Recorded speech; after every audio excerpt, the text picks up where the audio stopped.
അതൊക്കെ അന്നത്തെ കാര്യം.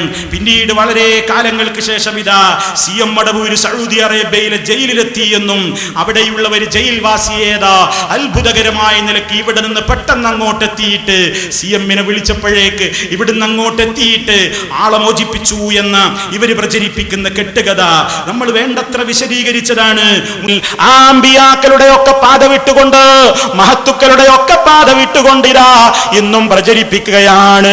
മടവൂർ ശൈഖ് അടക്കമുള്ള ആളുകൾ, ഞാൻ കഴിഞ്ഞ പ്രസംഗത്തിൽ പറഞ്ഞില്ലേ, നിങ്ങൾ കേട്ടതല്ലേ, ആ ക്ലിപ്പെന്ന് കേട്ടതാണ്, ഞാൻ ആവർത്തിക്കുന്നില്ല കേട്ടോ. ഒരു വ്യക്തി സൗദി അറേബ്യയിലെ ജയിലിൽ കിടന്നപ്പോ ഞാൻ എന്തൊരു കഷ്ടപ്പെടണം, മടവൂർ ശൈഖില്ലേ എന്ന് പറഞ്ഞ് മടവൂർ ശൈഖിനെ അങ്ങ് വിളിച്ചു ഓർത്തപ്പോഴേക്ക് അതാ ഇന്ത്യയിൽ കേരളത്തിൽ നിന്ന് അതാ മടവൂര് സൗദിയിലേക്ക് ഓടിയെത്തുന്നു, ജയിലിലേക്ക് കയറുന്നു, ഇയാളെ മോചിപ്പിക്കുന്നു, ജയിലധികൃതരോട് അറബിയിൽ നന്നായി സംസാരിക്കുന്നു. നിങ്ങൾ ആലോചിച്ചു നോക്കണം. പാസ്പോർട്ടും വേണ്ട, വിസയും വേണ്ട, ഒന്നും വേണ്ട, അതാ വിചാരിച്ചപ്പോഴേക്ക് എത്തിപ്പോയി. അതേ അവസരത്തിൽ അള്ളാന്റെ റസൂലിന്റെ സഹാബിമാര് അതാ ഹുബൈബ് റളിയല്ലാഹു അൻഹു കൊലമരത്തിന്റെ താഴെയാണ്. അതുപോലെ തന്നെ പല സഹാബിമാരും അപകടത്തിൽപ്പെട്ട നേരമാണ്. ആ ഘട്ടത്തിൽ അതാ പുന്നാര നേതാവ് ഞങ്ങൾക്ക് പറ്റിയ അപകടം അറിഞ്ഞിട്ടില്ലല്ലോ, നേതാവിനെ ഒന്ന് വിവരം അറിയിക്കണ്ടേ.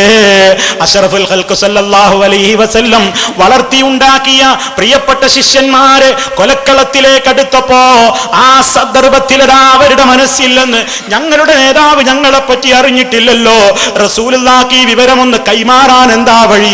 യാ റസൂലല്ലാഹ്, അങ്ങയുടെ ശിഷ്യന്മാര് അപകടത്തിൽപ്പെട്ടിരിക്കുന്നു എന്ന് അപകടത്തിന്റെ ഘട്ടത്തിൽ പോലും മുത്ത് റസൂലിന്റെ സഹാബിമാര് അവിടുന്ന് കേൾക്കാത്ത സ്ഥലത്ത് നിന്ന് ദൂരെ വെച്ചിട്ട് നബി സല്ലല്ലാഹു അലൈഹി വസല്ലമിനെ വിളിച്ചിട്ടില്ല.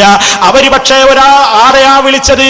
അവർക്കറിയാ ഇതൊക്കെ കേട്ടുകൊണ്ടിരിക്കുന്ന ഒരു നാഥനുണ്ട്, കാണുന്ന ഒരു റബ്ബുണ്ട്, കാഴ്ചക്കോ കേൾവിക്കോ പരിധിയും പരിമിതികളും ഇല്ലാത്ത ഒരു റബ്ബുണ്ട് ഞങ്ങൾക്ക്. ആ റബ്ബിനെ വിളിച്ചുകൊണ്ട് പറയാണ്, അല്ലാഹുമ്മ അഖ്ബിർ അന്നാ നബിയക, അല്ലാഹ് നിന്റെ നബിയോട് ഞങ്ങളകപ്പെട്ട ഈ വിഷയത്തെ പറ്റി നീ വിവരം അറിയിച്ചു കൊടുക്കണേ അല്ലാഹ്. മറിച്ച് അവർ അള്ളാന്റെ റസൂലിനോട് പറഞ്ഞുവോ? ഏതാണ് അമ്പിയാക്കളുടെ പാത? ഏതാണ് സഹാബത്തിന്റെ പാത? ഏതാണ് സജ്ജനങ്ങളുടെ പാത? ഏതാണ് ശുഹദായിന്റെ പാത? ഏതാണ് സിദ്ദീഖീങ്ങളുടെ പാത? മനസ്സിലായില്ലേ? അവരൊക്കെയും അതാണ് പഠിപ്പിച്ചു തന്നത്.